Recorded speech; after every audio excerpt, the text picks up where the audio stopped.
Well, about 5 years ago, I received a very disturbing call from a researcher who was writing a book destroying the reputation of one of my heroes, Manley Palmer Hall, just as some previous books have been released sabotaging the work of Helena Blavatsky. I had corresponded with Manley Hall for at least 5 years in the early 70s, and our correspondence dealt with his books, The Secret Destiny of America and America's Assignment with Destiny. Obviously, I have great admiration for Manley Palmer Hall, and I was questioning him on some of the sources and some of his information. I needed information. That's right. Well, the researcher in question said he was granted access to my correspondence by the Philosophical Research Society and related that I had caused some embarrassing moments for my mentor, Manley Palmer Hall, and reviewed why I was never given answers to specific questions and why Manley Palmer Hall didn't get to those questions. And when I asked for specifics and my desire to see the question correspondence, the author refused to assist me, and this has gone on for several years, and I have been sadly waiting to read that particular work, and I hope it never gets published. However, while waiting to review the planned attack on Manley Palmer Hall, I was greatly pleased to learn of the republication of some of Manley Palmer Hall's most important works, two of which we are going to discuss this hour, first hour. Manley Palmer Hall's The Secret Destiny of America and America's Assignment with Destiny with Mitch Horowitz. Now, this hour's guest is Mitch Horowitz, the leading authority on the work of Manley Palmer Hall. Mitch Horowitz is a writer and publisher of many years' experience with a lifelong interest in man's search for meaning. Hot diggity dog, I can't think of a more important thing to do and study our search for meaning. He is the editor-in-chief of Tarcher Penguin in New York. He is completing a book, which I can't wait to read, called Occult America, The Secret History of How Mysticism Conquered America, forthcoming from Bantam Books. Welcome to 21st Century Radio, Mitch. Thank you. Delighted to be here, Bob. Well, I'm so glad you could make it. And congratulations to you on your book, The United Symbolism of America. I've been reading it and just enjoying it immensely. The research is terrific. Thank you. It's about 40 years' work, as you can probably I can imagine. You see, because, all of us make mistakes. I've made, maybe about 427. And every time you work on something else, obviously, you try to correct those things. But yes, well, I can see a great deal of work went into your book, and sweat equity is what really matters in these books. Anybody can sit around and speculate and spin out theories and spend a lot of time online, but you can really smell it out when somebody has just checked and cross-checked, and I think that's what you've done in your book, and that's what all of us need to be doing. Thank you very much. Now, Mitch, tell us, who was Manley Palmer Hall? Manley Palmer Hall was born in a small rural city in Canada in the year 1901 in Ontario, Canada. His parents got divorced just around the time that he was being born, and he was raised by his grandmother in the American West. He spent some time in South Dakota. He didn't have much obvious education. He was sick much of the time as a kid, spent a lot of time in bed, spent a lot of time reading, spent a lot of time around adults, because you don't make many friends when you're a sickly, bookish child growing up in the American West. Somehow, astoundingly, at a very, very young age, after Manley had settled in the city of Los Angeles, he produced in 1928 a magnificent book that many of your listeners have heard of called The Secret Teachings of All Ages. And it is an absolutely magisterial encyclopedia of esoteric and occult philosophy. There's really never been anything like it. It's never been surpassed. And the astonishing thing about it, aside from the quality and the vastness of the book, is that its author was only 27 years old when he published it. And you can pour through this man's life and find no obvious earmarks, antecedents of how he was able to compile the scale of information that he did in that book. The book is a mystery. The book is a great work. And the fact that he was only 27 years old when he compiled it basically elevated him to kind of a legendary proportion in the mind of his admirers. And he was really a very, very great scholar and a man of extraordinary accomplishment. He lived a long life, died in Los Angeles in 1990, produced thousands of books, pamphlets, essays, had an organization in Los Angeles, which we may talk about a little bit. But nothing surpasses the accomplishment of his production of The Secret Teachings of All Ages when he was 27 years old. So I guess you could say that Manley Hall was a great occult and esoteric scholar, but at least as something of a young man, he was a mystery himself. Well, you were involved with the reissuing of this book in a more readable form. I haven't seen it, and obviously I want to get a chance to take a look at that, because I have maybe half a dozen of Secret Teachings of All Ages all marked up. Yes. except for the big ones, the ones that. And they're expensive too. You Whoa. Can't mark those up casually. Yeah, I know. I mean, when you forget. I always had to have two of every book because one book gets decimated, and the other. But his work is extraordinary. This is an extraordinary soul. But you were involved with having it reissued in a more readable form in 2004. Yes, sir. 2003, actually. Actually, 2003. We call it the Secret Teachings of All Ages Reader's Edition. And it just came out of the idea that this very large, somewhat unwieldy book was being owned more than it was being read. Yeah.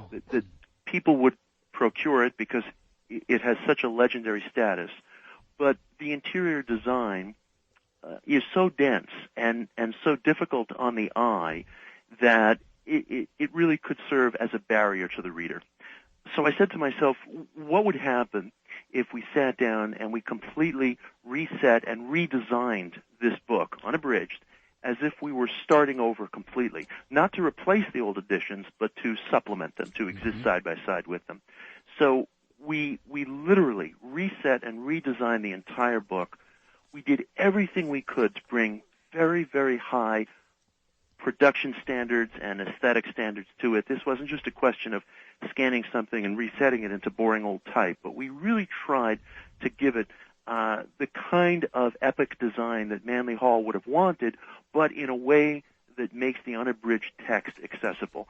And we've been through close to 20 reprintings at this point. Holy God, yeah, that's great. It's been kind of a dream come true. So I feel that we've succeeded in bringing this reader's edition of the Secret Teachings to a whole new generation of people. It's one of the most gratifying things I've ever worked on in 20 years of publishing.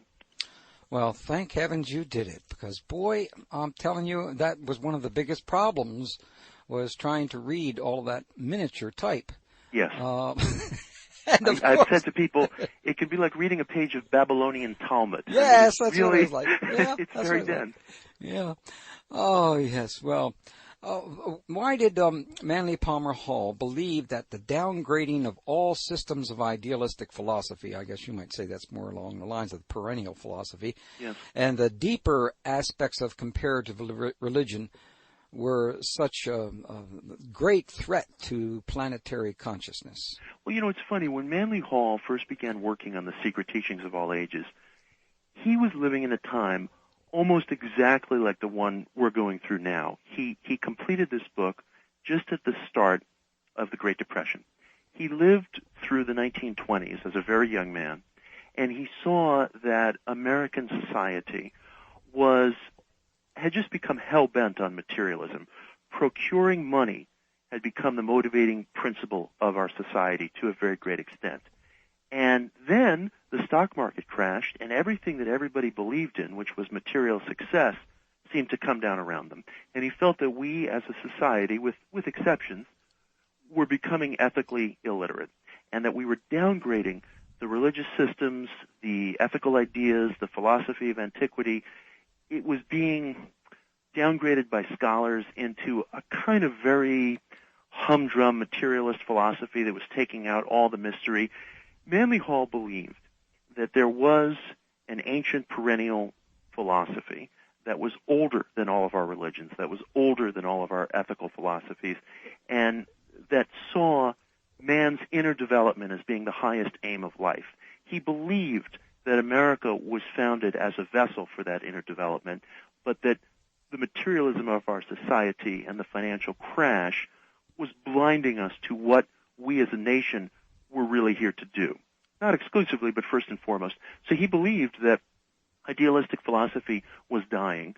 His idea in writing The Secret Teachings of All Ages and his other books was to try to at least convince a small number of people that America's true mission was to serve as a vessel for man's inner development, not for material procurement. Mm-hmm. Oh, boy. Well, he established, he did establish, didn't he, the Philosophical Research Society? I know he had help, but yes. he didn't do this by himself, but this is an extraordinary institution. It is. And it's just so fabulous. Why don't you tell us about it, please? Well, after Manley Hall published The Secret Teachings of All Ages, he kind of became a boy wonder of esoteric studies, and he was able to attract a lot of benefactors. He had friends and connections within Freemasonry. He had, he came to develop wealthy benefactors on the West Coast, and he was able to raise enough money to open a beautiful campus in the Griffith Park neighborhood of Los Angeles in 1934. He called this the Philosophical Research Society. It's still there. It's still as beautiful as ever. It is a small Art Deco, Egyptian, Mayan-style campus. It's a self-contained little world with a beautiful library, auditorium, bookstore, some classrooms, a vault where he kept some of his antiquities, many of which have been sadly sold off over the years. But the Philosophical Research Society is still there. It's open 6 or 7 days a week. It has kind of a legendary status within Los Angeles, and people travel from all over the country to visit it.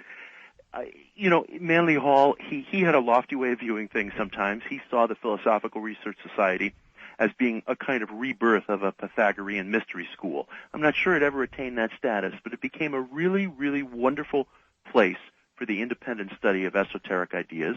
And there's still a great deal of activity there. In fact, the current president of the Philosophical Research Society, Obadiah Harris, has created a master's degree study program there, which has received state and national accreditation, and that was something Manley Hall had hoped for toward the end of his life.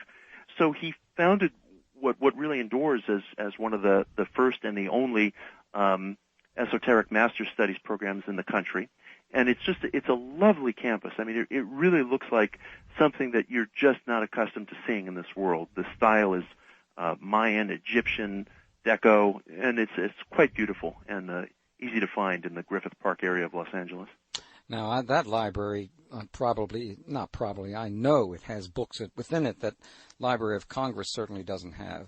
And that's absolutely true. He collected alchemical manuscripts. He collected all kinds of ancient codexes, books of cryptograms. He has a vault on the premises where he kept a number of antiquities. I've had the blessing to be able to enter that vault, and there are many wonderful things there, but the tragedy is that when Hall died in 1990, the place got wrapped up in all kinds of lawsuits. There were a couple of con artists who had been trying to take advantage of Hall. His widow felt that the organization owed her money, and litigation just went flying. And whenever litigation goes flying, everybody loses, and everybody lost. Some lawyers got rich, but what happened was the legal debts were just so high after everything settled down that the organization was forced to sell off a number of its antiquities to the Getty Museum and to private collectors.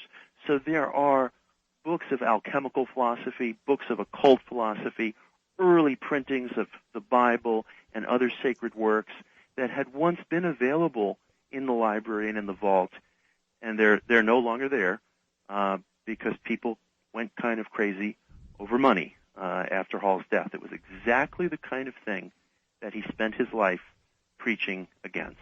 Yeah. Fortunately, the organization is now under very responsible leadership, and they've returned to financial solvency. But those lawsuits took a big bite out of things at the time. What an extraordinary organization from an extraordinary soul, and I'm certain he's going to be returning in a better package, the way Benjamin Franklin would, right. would We can hope.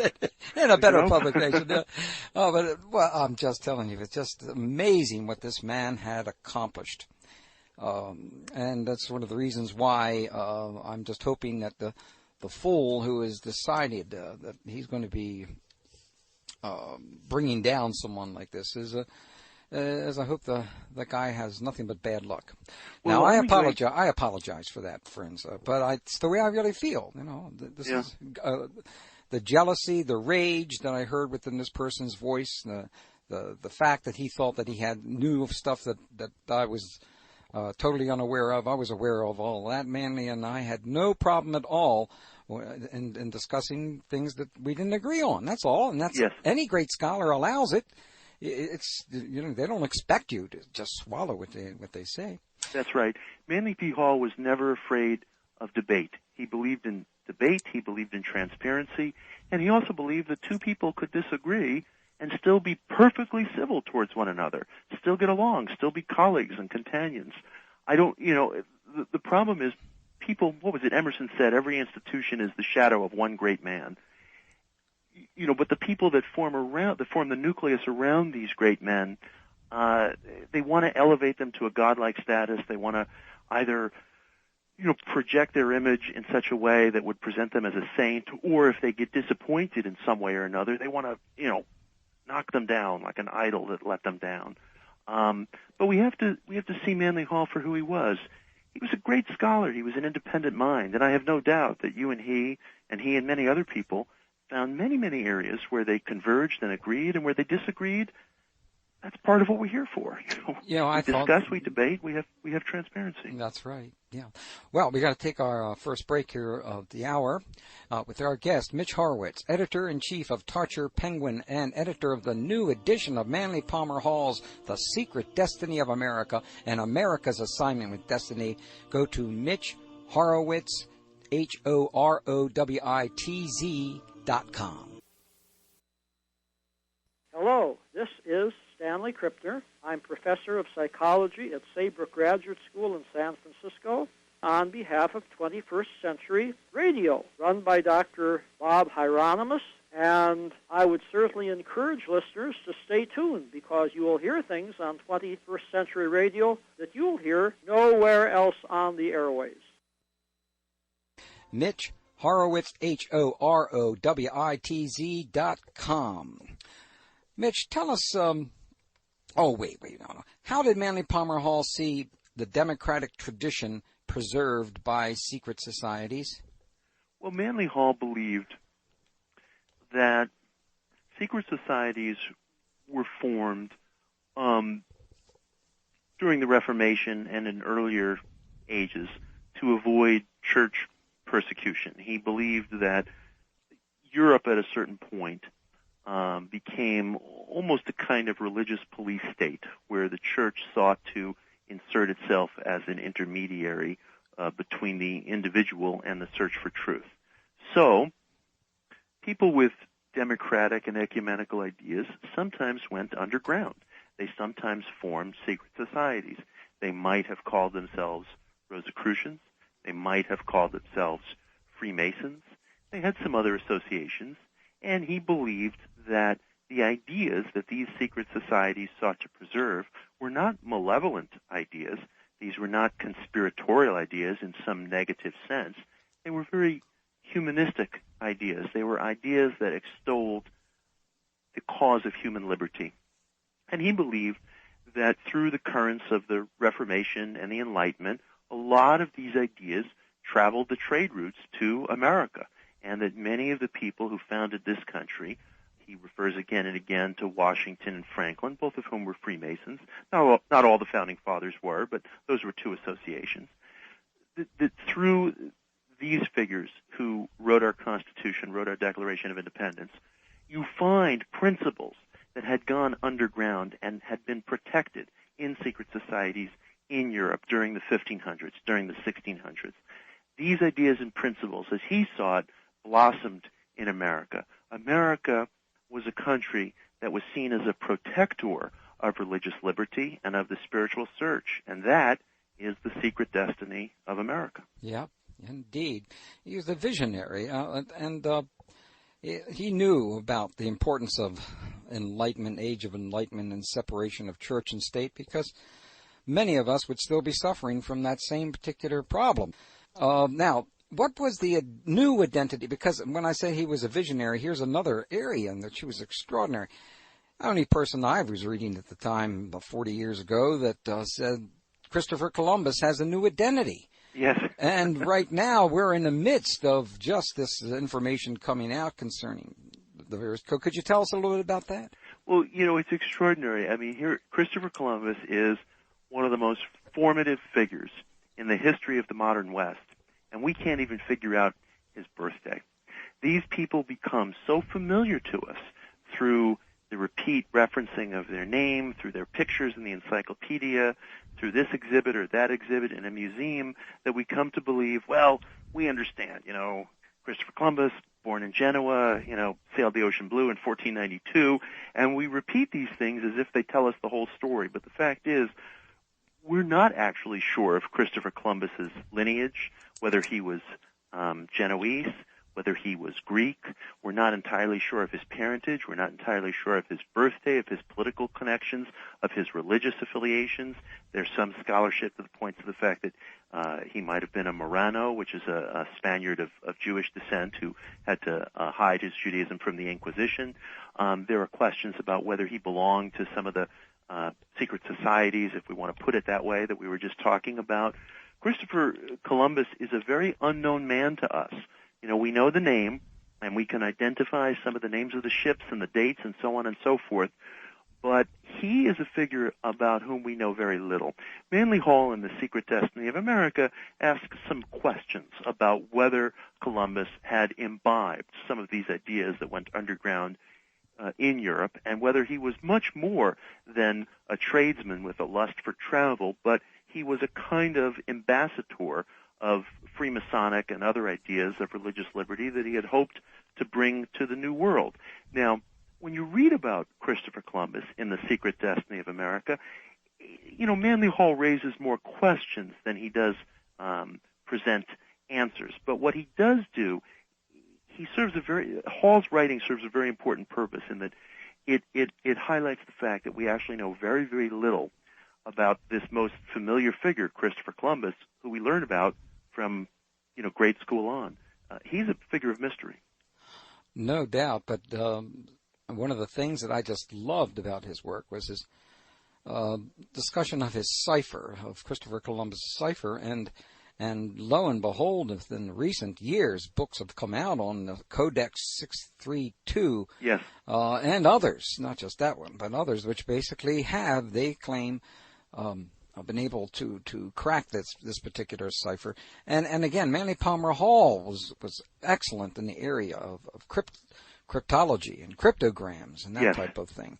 Only a man of that kind of vision. Now, remember, friends, this is 1928. And a little later on in the 40s and the 30s and the 40s and the 50s when he revealed a lot of this material. Now there are books coming out on Christopher Columbus in China in yes. 1431. I remember when I first tried to discuss this material with various professors, and they just... There's no room for it. You can't mention Manley Hall on a college campus. I know. And that's one of the major reasons why it took a long time for me to decide, well, I think I better work on my PhD, because after succumbing to all of that other BS, undergraduate school, et cetera, then I felt, oh my God, I don't want to keep learning this stuff. Well, now, Bacon's Secret Society, Sir Francis Bacon's Secret Society. He says, how was Bacon's Secret Society set up in America? I have the highest, obviously, regard for Sir Francis Bacon, and used to own several hundred of his various books dealing with his ciphers and codes. Well, this is probably one of the most controversial aspects of Manley Hall's career. Francis Bacon wrote a utopian parable in the early 1600s called The New Atlantis. And lots of different people embrace this book as some feel that it's a religious vision of God's kingdom on earth. Years ago, people felt it was a prototype work of socialism for the kind of utopian economic society man could create on earth. Manley Hall believed that this was nothing less, Bacon's work, The New Atlantis, was nothing less than a blueprint for a society based on liberty and education that Bacon and his compatriots believed could be founded in the New World.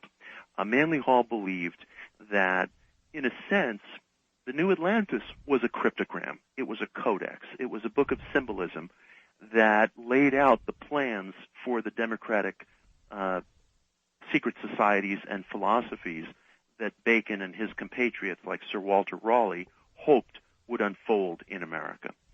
Now, Manley Hall's wife, Maria Bauer? Yes, Marie Bauer.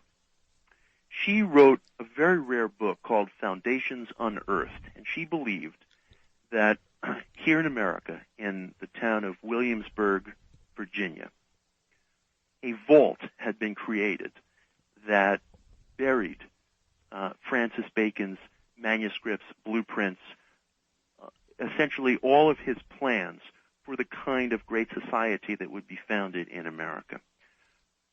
Marie Bauer and her closest followers believed that this Bacon vault could be found on the grounds of a church called the Bruton Parish, which is an Episcopal parish in Williamsburg, Virginia.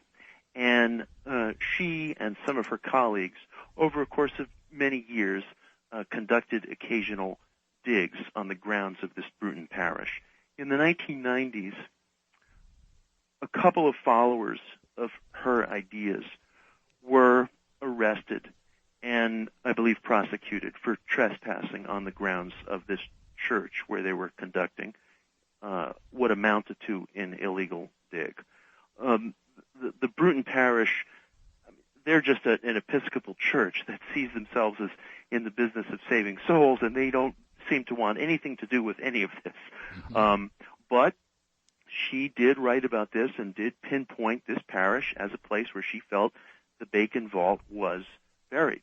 So that has been the subject of a lot of controversy, some legal action, some charges of trespassing. For me, it's less important whether there is a Bacon vault and whether anybody ought to, go get out a map and a shovel and start digging for it. The point is, Manley Hall believed that you could find within the works of Francis Bacon a vision of a good society, and that society traveled on the trade routes to America. And he believes, again, that you'll find within Bacon the blueprint for what he calls the secret destiny of America. Well, we're going to take our final break of this hour. Our guest is Mitch Horowitz, Editor-in-chief of Tarcher Penguin.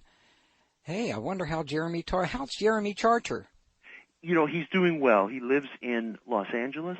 Jeremy Tarcher founded this company in the 1970s. He was a visionary of New Age publishing, and he'll be very glad to hear that you asked for him. Well, yes, indeed. I remember his coming on our show a couple of times. This was really wonderful. That was about 1988. Yeah. Oh, my God, 21 years ago he joined. Oh, I forgot what I was doing. We got to get over this break here. Okay, Mitch Horowitz, Editor-in-chief of Tarcher Penguin, and the editor of the new edition of Manley Palmer Hall's Secret Destiny of America and America's Assignment with Destiny. Mitch Horowitz, HOROWITZ.com. This is George Norrie. Is this George Norrie? Is this you, Robert? Yeah, this is partly me. Also, Bob, before I leave, I wanted to thank you for the contribution you've made to all of us in this country, for the format that you've given us for years, way longer than me. And without you around, we wouldn't be the same. Our guest at this time is Mitch Horowitz, Editor-in-chief of Tarcher Penguin and editor of the new edition of Manley Palmer Hall's The Secret Destiny of America and America's Assignment with Destiny, MitchHorowitz.com. Oh, Mitch, we need another hour to I knew it. Okay. But anyway, we'll do the best we can with what we got here. Now, there are two questions that I kept asking him about, because I'm a Virgo, and that's a sickness, I understand. We just like to... We like to get things. My mother is a Virgo. And you know what I'm talking about then. You try to get it as perfect as you can. Tell us about the unknown man who designed the American flag. Now, of course, this isn't documented, but I thought it was important. This is the kind of thing that Manley Hall would write about in a very earnest and upfront way. And he would say, look, folks, this is speculative history. This is undocumented history, as you said. But he felt that the information should at least be out there so people knew that this was part of the founding mythos of America. There is a book, very, very rare book, that was published in 1890 called Our Flag by a man named Robert Allen Campbell. And in that book, Campbell has what Hall felt was a very, very vivid account of an unknown figure, a professor, a master of ancient manuscripts, cryptograms, mystical philosophies, who befriended Benjamin Franklin and other contemporaries of his, and counseled them on the design of the American flag, and then this figure, this character, was lost to history. There was something about the verisimilitude of the account that touched Manley P. Hall, and he wrote about it many, many years ago. I think he first wrote about it in 1942 in his journal Horizon, and then he revisited the theme in The Secret Destiny of America a few years later. And the thing I love about Manley Hall is he had the capacity to write about a story like that, this mysterious stranger who met and influenced Benjamin Franklin and was lost to history. He could write about it for 4 or 5 pages, say, look, folks, this is just some degree of speculation here, but there's some kernel of intelligence to it, so we're going to talk about it briefly, and then he could just move on. He knew how to distinguish the fine from the coarse that way. So it's an interesting chapter for people to read about, and Hall doesn't make any claims beyond what material is available to him. Well, I just love those stories, and I wanted them to be true because they just touched my heart. And I also know from my limited experience with others in the esoteric traditions, such as Paul Foster Case, and how Paul Foster Case, literally, because I was in communication with his wife Harriet. Oh, that's good. And Harriet told me the story of Paul Foster Case meeting his teacher in an elevator in New York City. Now, I know this kind of thing happens. The reason why I know this happens is because on a much smaller level, my experiences also have taken place up in New York City, in elevators and places like that, right out of the blue. I gave a lecture one time that was linked to the United Nations, and before you know it, I'm traveling in an elevator with a man who gave me an old signature of an old Masonic, and I just couldn't believe it. And there it was. So those things happen. They really do. Yes. But of course they just sound like stories, and you have no proof for them. But I just love those stories because there's another one on the unknown man who swayed the signers of the Declaration of Independence. I almost cried when I read that one because there are other beings that aren't necessarily physical, and they really could be there. Yes. But no historian's going to accept that. No historian will accept it. And yet these stories are important. I think of them as American apocrypha. They may not be provable, but within them are principles that we feel are true, are principles that point to something higher. Yep. And I think they're worth reading. Yeah, I do believe that's true. Now, and also, with regards to the Great Seal, how is the Great Seal related to the Order of the Quest? Well, I very much like the material that you read on the Great Seal in your new book, because I think you take a very respectful and sober and hard-headed approach to the question of Masonic connections, secret society connections to the Great Seal. And the fact is, there's no direct connection, which I think you point out very well in your book. But there's a philosophical connection, that what we see in the Great Seal and that beautiful Latin expression that surrounds it, annuit coeptus novos ordo seclorum, is the idea that a new good society is being born here, and we're wishing for Providence to smile on it, essentially. The Founding Fathers saw, at least I think insofar as their idealistic philosophy went, the Founding Fathers saw the material world as being incomplete without man's inner development, without the blessing of Providence. And that, I believe, is exactly what we're seeing expressed on the back of the dollar bill, with the incomplete pyramid topped by what may be the all-seeing eye of God. It's this idea that the material world is not all there is. What we see is not all there is. We're building a great edifice here, but that edifice cannot be completed without the capstone of something higher. That is a kind of philosophy that ran through the Rosicrucian manuscripts, that ran through the most radical schools of thought that came out of the Reformation, that ran through Freemasonry. It's not an accident that we see that in the ideas of the Founding Fathers. You know, it's a situation where we can't necessarily trace down the forensics of the symbol with any certainty, but we can find the philosophical chords that symbol vibrates to, and that symbol vibrates to the philosophical chords that you find within certain aspects of Rosicrucian writing, within the most radical edges of the Reformation.